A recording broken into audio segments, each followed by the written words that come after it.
माँ, तुम रो क्यों रही हो? बेटा, तेरे नाना जी की तबीयत बहुत खराब है, हमें जल्दी से गांव जाना होगा। पर माँ, नाना जी को क्या हुआ? ललिता की बात सुनकर छोटा रौनक भी उदास हो गया। ये कहानी है ललिता और उसके 6 साल के बेटे रौनक की। ललिता के पति मुकेश की बहुत पहले ही मौत हो गई थी। मुकेश के जाने के बाद रौनक की जिम्मेदारी ललिता पर ही थी। वो मेहनत मजदूरी करके रौनक और अपना पेट पाल रही थी। उस दिन ललिता को पता चला कि उसके पिताजी की तबीयत बहुत खराब है और वो अपनी आखिरी सांसें गिन रहे हैं। ये सुनते ही ललिता ने फौरन कुछ कपड़ों की एक पोटली बनाई और रौनक को साथ लेकर रेलवे स्टेशन की तरफ पैदल ही चल पड़ी। माँ, हम ट्रेन से जाएंगे? हाँ बेटा, इस टाइम गांव जाने के लिए कोई बस नहीं मिलेगी, इसीलिए ट्रेन से जाना पड़ेगा। अच्छा सुनो माँ, कुछ खाने को है क्या? बहुत भूख लग रही है। ललिता के घर से रेलवे स्टेशन की दूरी बहुत ज्यादा थी और पैदल चलते चलते रौनक को बहुत तेज भूख लग गई थी। ललिता ने अपनी पोटली खोली तो उसमें 2 सूखी रोटी रखी थी और साथ में एक प्याज था।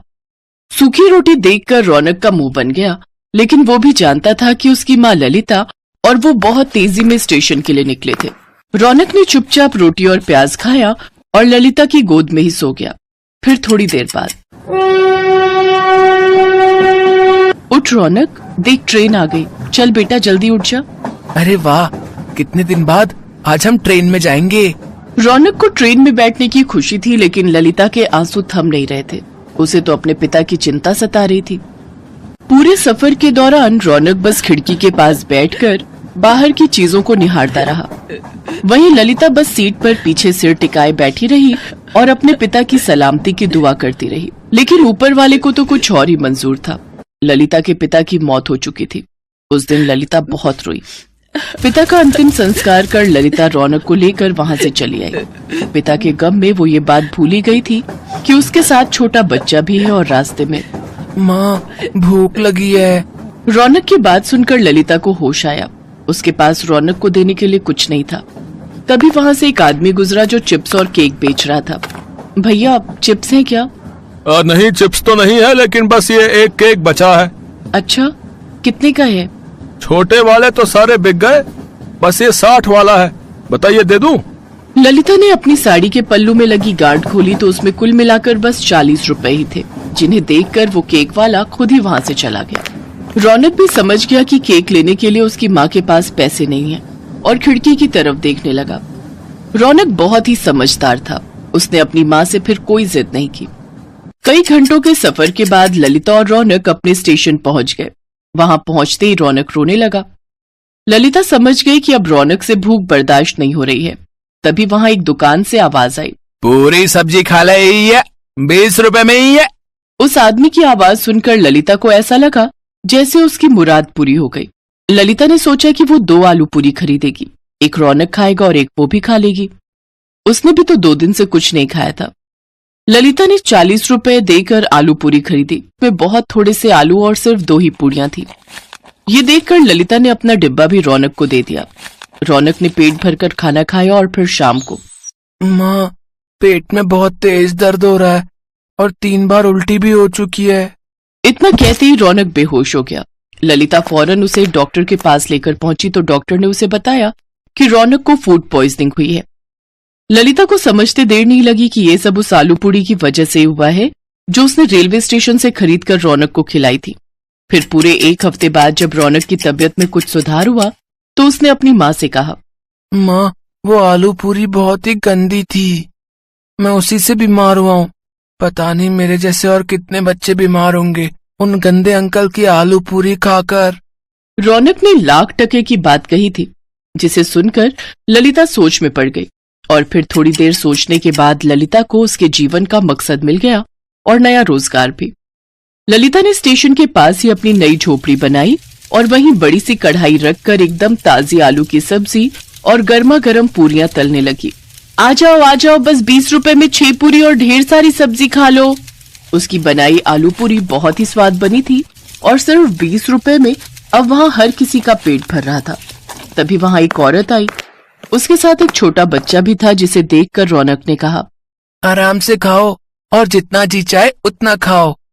इसे खाकर तुम्हारी तबीयत खराब नहीं होगी, क्योंकि ये आलू पूरी मेरी माँ ने बनाई है, उन गंदे अंकल ने नहीं।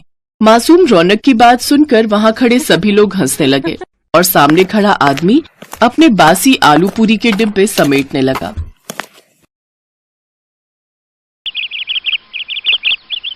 सुमित्रा, क्या बात है, तूने कटहल में इतना तेल भर दिया? रोहन और प्रिया ने सब्जी छुई तक नहीं।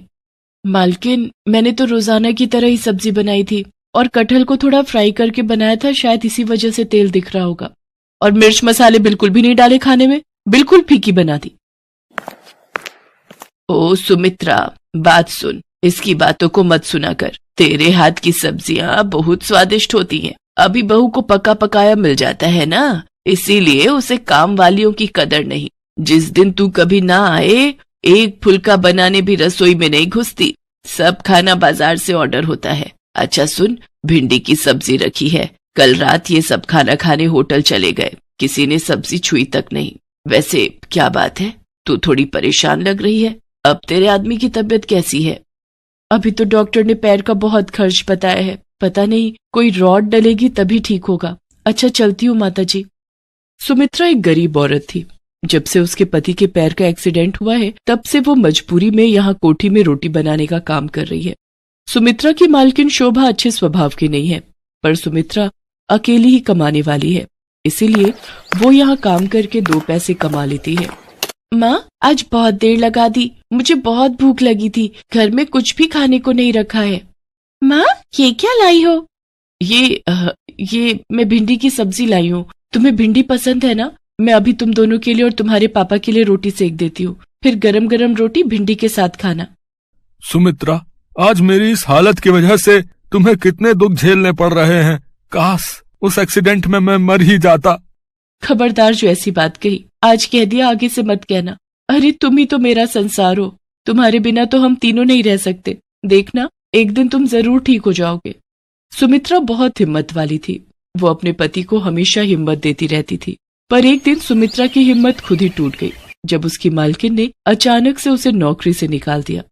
पर मालकिन, कोई कमी है तो वो बता दो, मैं वो दूर कर दूंगी। ऐसे अचानक से आप मुझे नौकरी से निकाल दो कि मेरे पास कोई और घर भी नहीं है काम करने का। मेरा बहुत नुकसान हो जाएगा मालकिन। अरे शोभा, एक बार सोच ले, अगली बेचारी को कितने समय से तूने काम पर रखा हुआ है और अचानक से तू इसे निकाल रही है। इसका पति वैसे ही बीमार है, घर में 2 छोटी छोटी बच्चियां भी हैं। ऐसे किसी के पेट पर लात क्यों मार रही है? माँ जी, आप चुप रहिए। आपको ज्यादा पता है या मुझे पता है इस घर का? सुमित्रा, मैंने तुम्हारा हिसाब कर दिया है। ये तुम्हारे इस महीने के 2 दिन आई हो, तुम ये 2 दिन के रुपए ले जाओ, कल से मत आना। सुमित्रा रोती हुई घर चली जाती है। घर पहुंचकर वो अपने पति को सारी बात कहती है। वो भी ये सब सुनकर बहुत परेशान हो जाता है। अचानक से सुमित्रा को कौन काम देगा? हर कोई एकदम से विश्वास भी नहीं करता, और वो भी एक रोटी बनाने वाली पर। सुमित्रा शाम का खाना बना रही थी कि तभी उसके दरवाजे पर खटखट होती है। अरे माताजी, आप और इस समय? आइए, अंदर आइए।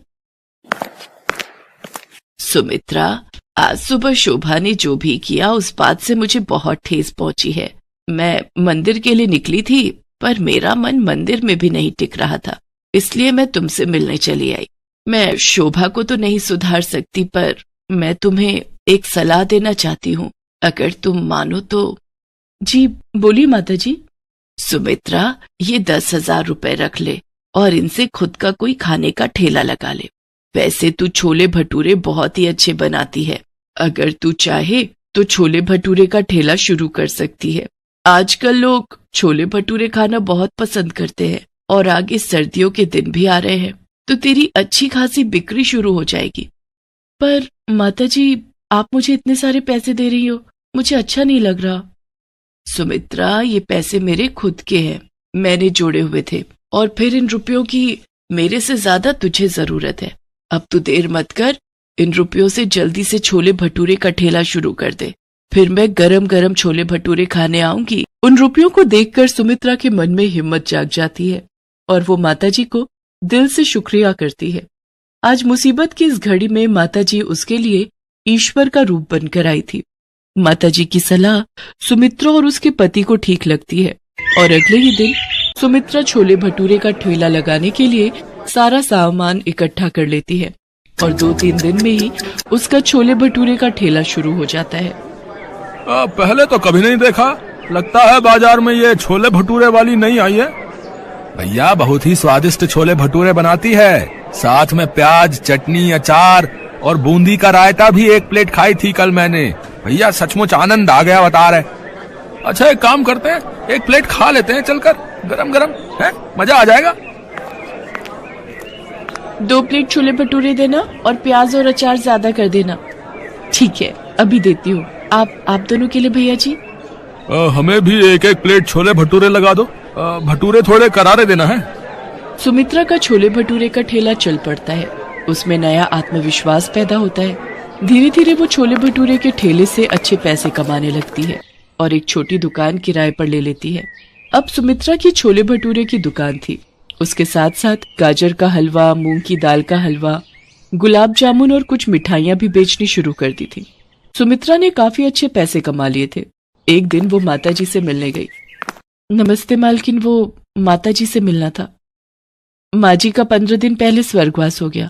शुगर बढ़ गई थी और फिर काफी तबीयत खराब होने की वजह से डॉक्टरों ने जवाब दे दिया था। कुछ काम था माँ जी से, मुझे काम से जाना है, मुझे देर हो रही है। माताजी के गुजरने की खबर सुनकर सुमित्रा की आंखों में आंसू आ जाते हैं। आज उन्हीं के कारण उसके पास पैसे और काम था। सुमित्रा जो रुपए माताजी को वापस करने गई थी, उन रुपयों से वो गरीबों में माताजी के नाम का दान करती है ताकि उनकी आत्मा को शांति मिल सके। सुमित्रा के पति के पैर का ऑपरेशन भी ठीक ठाक हो जाता है। अब दोनों पति पत्नी मिलकर छोले भटूरे की दुकान चलाते थे। पर आज भी सुमित्रा माताजी के एहसान को नहीं भूल पाई थी। इसीलिए वो उनकी याद में महीने में 1 दिन छोले भटूरे बनाकर गरीबों में बांटती थी।